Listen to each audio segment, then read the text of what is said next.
একটি শিক্ষণীয় সুন্দর গল্প। একদা এক গ্রামে এক গরিব দিনমজুর বাস করত। প্রতিদিন সকালে সে মাটি খুঁড়ে গাধার পিঠে তুলে বিক্রি করে তার সংসার চলত। একদিন সে যখন এক মাটি খুঁড়ছিল, হঠাৎ করে তার কোদালের আঘাতে এক চকচকে পাথর বেরিয়ে এলো। পাথরটি দেখতে ছিল অসাধারণ সুন্দর ও দীপ্তিময়, কিন্তু দিনমজুর জানতো না এটি কী। সে ভেবেছিল এটা বুঝি একটা সুন্দর পাথরখণ্ড। তাই সে সেটিকে একটা দড়িতে বেঁধে তার গাধার গলায় ঝুলিয়ে দিল এবং প্রতিদিনের মতো রওনা দিল বাজারে। সেই গ্রামে একটা ছোট মুদির দোকান ছিল, যার মালিক ছিল এক ব্যবসায়ী। সে যখন গাধার গলায় ঝুলে থাকা উজ্জ্বল পাথরটি দেখল, অবাক হয়ে গেল। সে দিনমজুরকে জিজ্ঞেস করলো, এই ঝকমকে পাথরটা কোথা থেকে পেলে? দিনমজুর সরলভাবে উত্তর দিল, আমি মাটি খুঁড়তে গিয়ে পেয়েছি।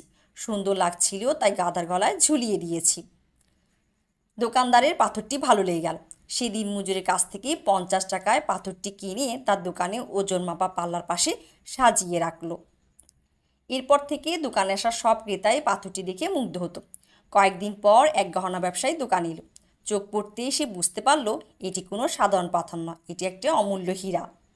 সে সাথে সাথে দোকানদারকে জিজ্ঞেস করলো, এই হীরার মতো পাথরটি কোথা থেকে পেলেন? দোকানদার হেসে উত্তর দিল, একদিন মজুরের কাছ থেকে 50 টাকায় কিনেছি, সাজানোর জন্য ভালো লাগছিল। গহনা ব্যবসায়ী বলল, আপনি কি এটা বিক্রি করবেন? দোকানদার বলল, হ্যাঁ, চাইলে 1000 টাকা দিলেই নিতে পারেন। কিন্তু গহনা ব্যবসায়ী কিপটেমি করে বলল, আমি 800 টাকা দিতে পারি, তাতে রাজি থাকলে বলুন, নইলে যাচ্ছি। দোকানদার হেসে বলল, 1000 টাকার কমে নয়। গহনা ব্যবসায়ী ভাবলো, কাল আবার এসে হয়তো 900 টাকা কিনে নেব, তাই সে চলে গেল।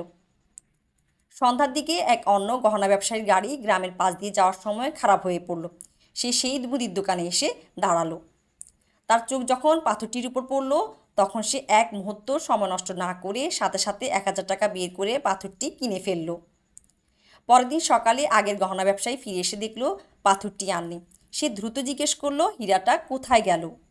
দোকানদার হেসে বলল, গত সন্ধ্যায় আরেকজন এসেছিল, সে 1000 টাকা দিয়ে নিয়ে গেছে। এই কথা শুনে গহনা ব্যবসায়ীর মুখ রাগে লাল হয়ে গেল। সে চিৎকার করে বলল, তুমি জানো না তুমি কত বড় ভুল করেছো, ওটা একটা অমূল্য হীরা ছিল। দোকানদার শান্তভাবে উত্তর দিল, আমি সত্যিই জানতাম না এটি কী, কিন্তু দুঃখের বিষয় হলো আপনি তো জানতেন। তবুও মাত্র 200 টাকা বাঁচাতে গিয়ে আপনি হীরাটি হাতছাড়া করলেন। তাহলে বলুন তো আসল বোকা কে? এই গল্প থেকে আমরা 3টি মূল্যবান শিক্ষা নিতে পারি। অকারণে কিপটামি নয়। সবসময় টাকা বাঁচাতে গিয়ে যদি মূল্যের জিনিস হারিয়ে ফেলি, তাহলে সে বাঁচানো অর্থই পরে আফসোসের কারণ হয়। সুযোগ চিনতে শিখুন। অনেক সময় আমরা নিজেদের খুব জ্ঞানী ভাবি, আর সেই অহংকারের মধ্য দিয়ে সোনার সুযোগ হাতছাড়া করে ফেলি। সময়মতো সিদ্ধান্ত নিন। বহুবার শোনা কথা, আগামীকালের কাজ আজ করুন, আর আজকের কাজ এখনই করুন, কারণ সঠিক সময় কখনো অপেক্ষা করে না।